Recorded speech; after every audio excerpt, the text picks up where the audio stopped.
మిత్రులందరికీ నమస్కారం, శుభోదయం, జై శ్రీరామ్, జై హింద్, జై భారత్. అహంకారం అనేటువంటిది మనిషి పతనానికి దారితీస్తుంది. అంటే అన్ని సర్వ అనర్థాలకు కూడా మూలం ఏంటంటే అహంకారం. అహంకారం అనేటువంటిది మనం చిన్న ఉదాహరణ చెప్పచ్చు. నేను ఈ పని చేయగలను అంటే అది ఎలా ఉంటుంది, నేనే చేయగలను అనేటువంటిది ఎలాగుంటుంది మనకు తెలుసు. దీంట్లో ఈ రెండు మాటల మధ్యన అంతరార్థము మనకు అర్థమైతే అహంకారం అనేటువంటిది ఎట్లా ఉంటుందో మనకు అర్థమవుతుంది. కాబట్టి నేను చేయగలను అనేటువంటిది ఎవరైనా చెప్పచ్చు. అది సద్గుణాలకు హేతువు. నేనే చేయగలను అంటే అప్పుడు నేను అనేటువంటి అహంకారం అక్కడ వస్తుంది. అయితే ఈ అహంకారం గురించి ఒక చిన్న కథ ద్వారా మనం తెలుసుకుందాం. ఒకసారి కొన్ని చెట్ల మధ్యన సంభాషణ జరుగుతున్నది. ఆ చెట్లు గురించి సంభాషణలో ఏం జరుగుతుందో తెలుసుకుందాం.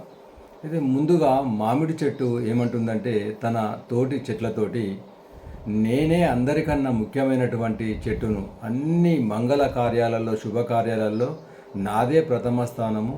మామిడి చెట్టు నా ఆకులు లేనిది నా సమిధలు కానీ అన్నిటికీ కూడా మూలం నేనే, నా పండు కూడా రారాజు లాంటిది అని అందుకొరకనే నేను ప్రథమ స్థానం అని అహంకారంతో విర్రవీగింది. అప్పుడు అప్పటి నుంచి కూడా అది మామిడాకు తలకిందులుగా వేలాడుతున్నది. తరువాత కరివేపాకు ఏం చెప్పిందంటే, నేను అన్నిటికీ సువాసనను వెదజల్లుతుంటాను. ఎన్ని కూరగాయలు, ఎన్ని పప్పులు, ఎన్ని మసాలాలు ఎన్ని వేసినా కానీ కరివేపాకు లేనటువంటిది అసలు ఏ కూర కానీ ఏ శాకం కానీ అంటారు. అన్నిట్లలో ప్రథమ స్థానం నాది ఉంటుంది. నాది లేనిది అసలు నా ప్రాధాన్యత అనేటువంటిది అత్యంత కీలకమైనటువంటిది. కాబట్టి నేను ముఖ్యమైనటువంటి దాన్ని అని అహంకారంతో విర్రవీగింది. అప్పటి నుంచి అది అన్నీ వాడుకున్న తర్వాత తినేటప్పుడు మాత్రం దాన్ని తీసి అవతల పారేయడం అనేటువంటిది మొదలైంది. ఆ విధంగా కరివేపాకు కథ అయిపోయింది. తర్వాత మూడవది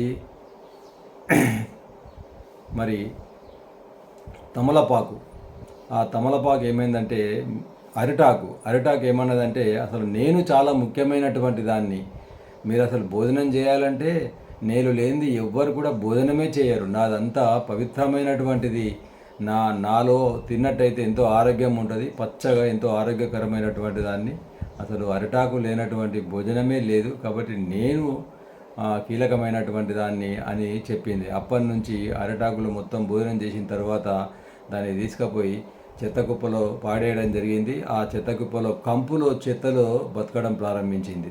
దాని కథ ఆ విధంగా అంతరార్థం అయిపోయింది. తర్వాత తమలపాకు వచ్చింది. తమలపాకు చెట్టు వచ్చి, మీ అందరికన్నా నేను గొప్పదాన్ని, అసలు మీ నోట్లో కంపస్తే నేనే కావాలి మీ అందరికి కూడా, నేను పాన్ ద్వారా తాంబూలం ద్వారా నేను మీ నోట్లో సువాసన వెదజల్లుతా, కాబట్టి నేను అన్నిటికన్నా ముఖ్యమైనటువంటి దాన్ని అని తనకు తాను విర్రవీగింది.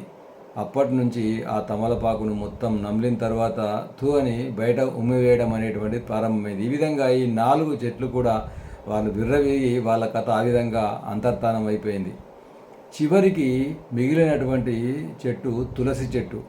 తులసి చెట్టు ఏమన్నదంటే, ఏమీ అనలేదు, నేను అంటే మౌనంగా ఉందన్నట్టు, ఏమీ మాటలాడలేదు, మౌనంగా ఉంది. ఏమాత్రం నేను గొప్ప అని విర్రవీగలేదు.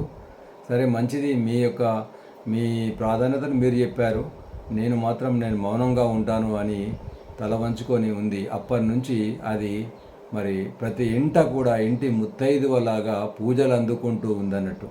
ఆ విధంగా అంటే ఇక్కడ దీన్ని బట్టి ఏం చేస్తుందంటే, మనకు మౌనము అనేటువంటిది అంటే సద్గుణము అనేటువంటిది, అహంకారం లేకపోవడం అనేటువంటిది, నిగర్విగా ఉండడం అనేటువంటిది ఎంత గొప్ప విషయమో మనకి ఇక్కడ ఈ చెట్ల కథల ద్వారా తెలుస్తుంది. కాబట్టి అన్ని అనర్థాలకు మూలమైనటువంటి అహంకారాన్ని, నేను గొప్ప, ప్రతి దాంట్లో నేను నాది నడుస్తుంది, నాదే నడవాలనేటువంటి ఏది అహంకారం ఉందో ఆ అహంకార ధోరణిని వదిలిపెట్టినట్టయితే మన జీవితం సుఖవంతంగా సానుకూల దృక్పథంతో కొనసాగడానికి అవకాశం ఉంటుందని ఈ సంఘటన మీ ముందుకు తీసుకురావడం జరిగింది. జై హింద్.